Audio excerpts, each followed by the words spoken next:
Welcome back, everyone.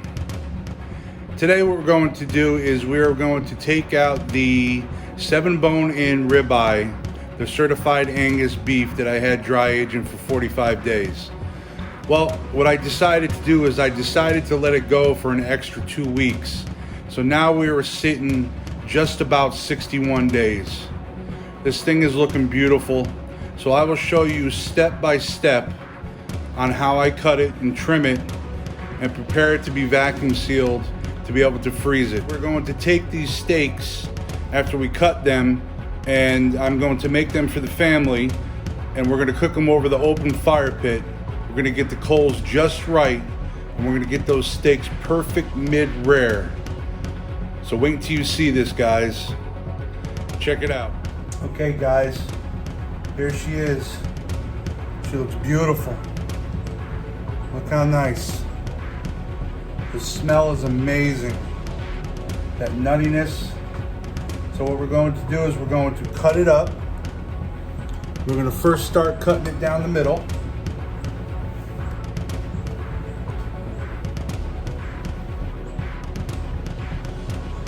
Cut in between the chine bone. Take a look inside of this bad boy.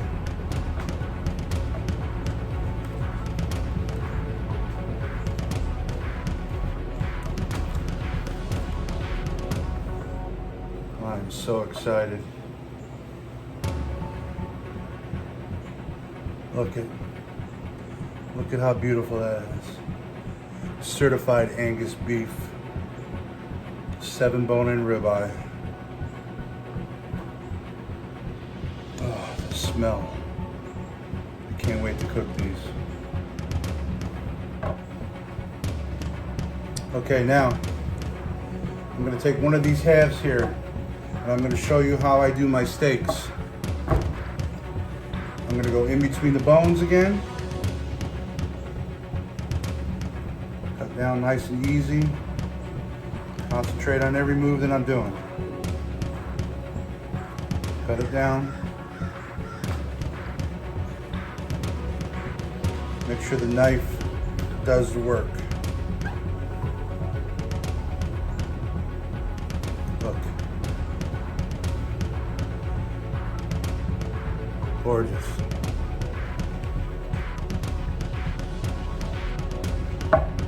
So now what I do is trim this off like this.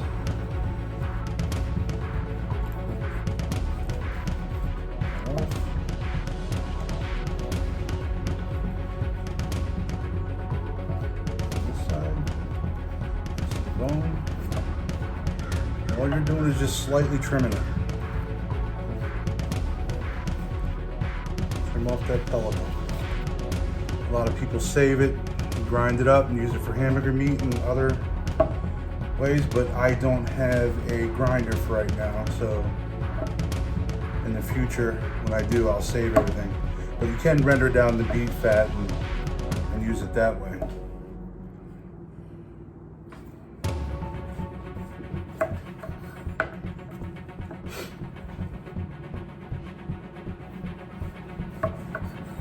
Now I'm using the Strong Gladiator series 10-inch scimitar knife that I won off of Facebook on Rice Alex Facebook page, Best Beef Steaks. I hope I'm saying your first name right. Rice.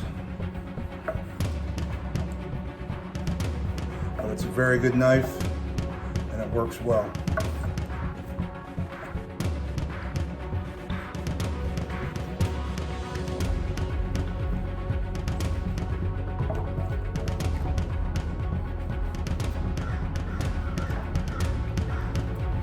What I do is I just trim just enough to get down to the soft spot. Now a lot of people do it differently. A lot of arguments of who does this, who does that, who's better at it. This is what I do. So I'm showing you what I do. So there's the steak. looks great. Now I'm going to go ahead and cut some more.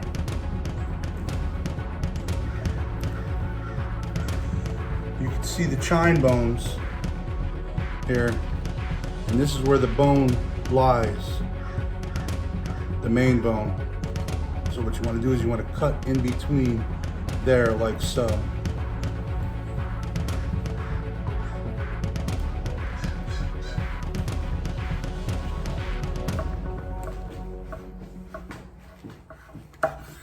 We're going to trim this one like we did the other one.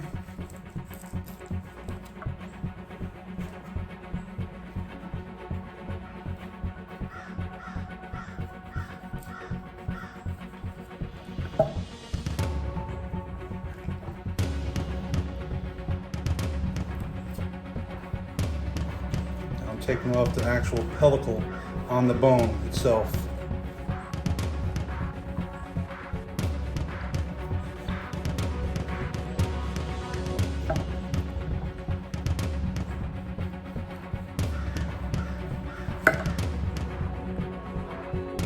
Slightly trim, just enough to get down to the soft spot.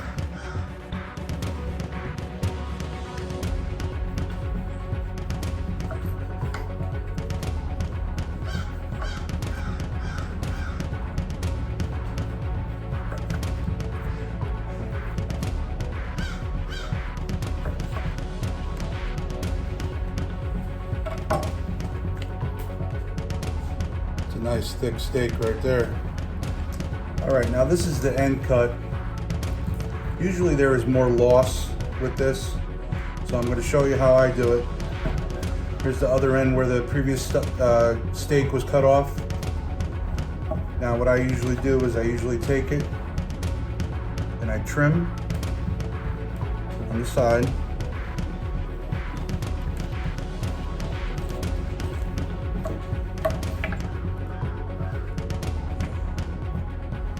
And you can see that there's more oxidation that occurred on the sides. So what you want to do is you want to trim more of that off to get down to the soft spot.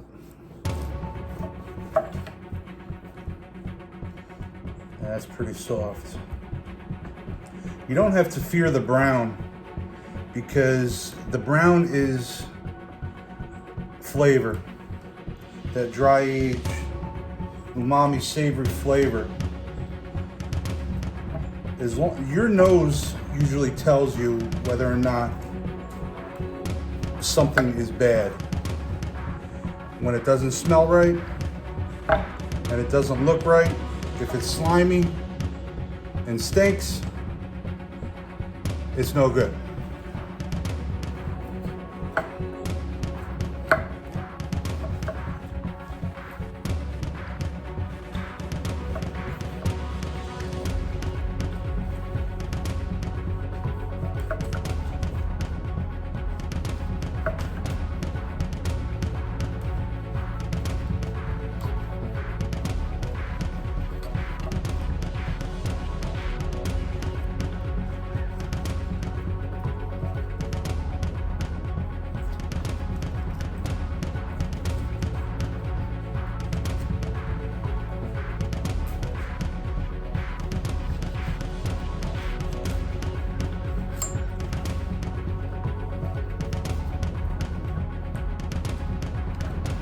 All right, here is the end cut, which is a little bit smaller than the other ones, but still it's a great steak. All right, now I have the other half, and what I'm going to do is I'm going to cut two bones, a two bone section off, and I'm going to make it a roast to be able to have for a later date.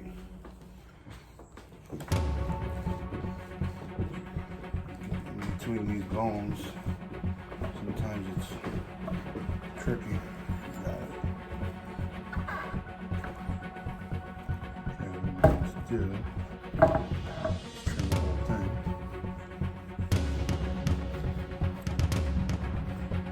Just enough to get down to the soft part.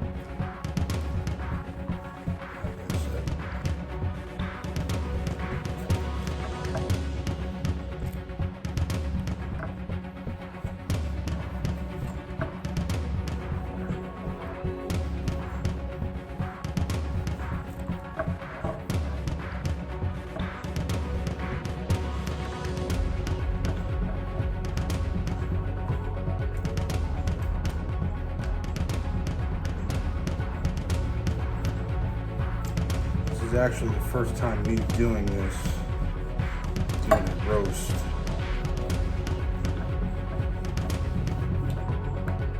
Cut to freeze.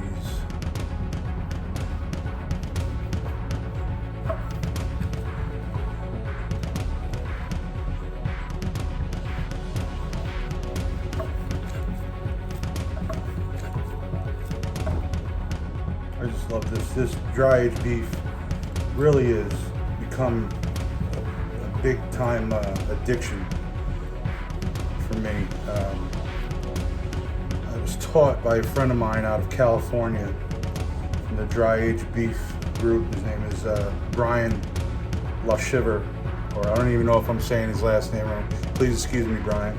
But if it wasn't for him, him guiding me in the beginning, I probably never wouldn't be doing this. All right, everything's trimmed off right on the side. What I'm going to is going to French it up a little bit.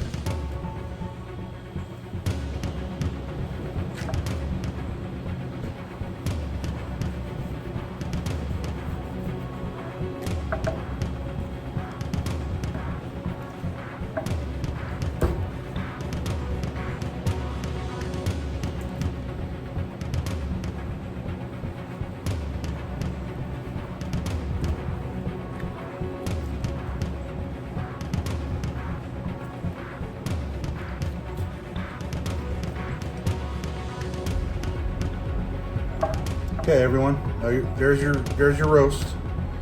Not too bad. We're gonna vacuum seal this bad boy up too, and we're gonna freeze it.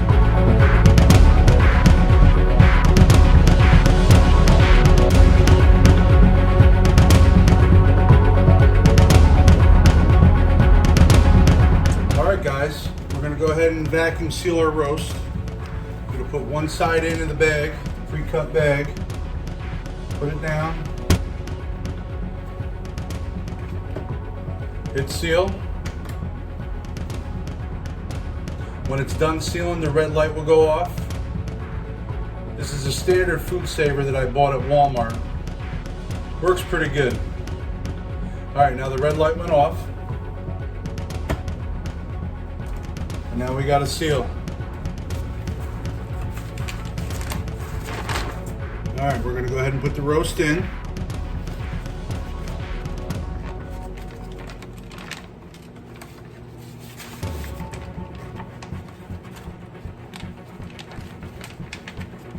Cooperate with me here.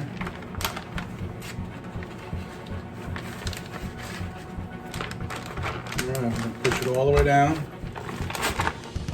It's in. Now we're gonna take the one side, line it up on the machine, push it down, click it over to operate, and we're gonna hit vac seal.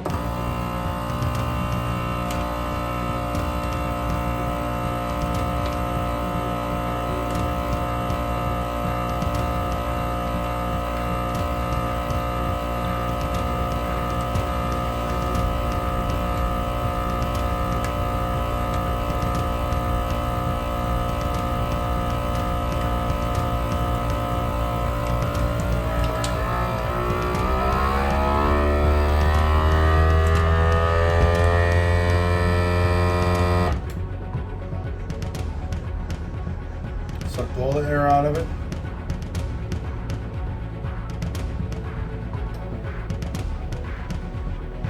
Lights are off. Wait a couple seconds. Open it up. And there's your vacuum sealed roast. Just as easy to do it with the steaks. Now I'm going to go ahead and label and date this, and it's going to go in the freezer. Now we're going to go on to cooking the steaks over to the fire pit. Check this out. Get this fire started.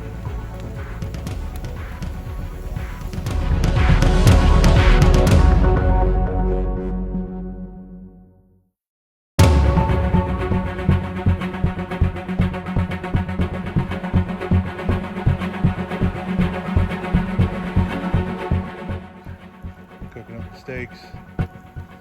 Looking good. You got a stupid dog barking in the background that won't shut up. Yeah.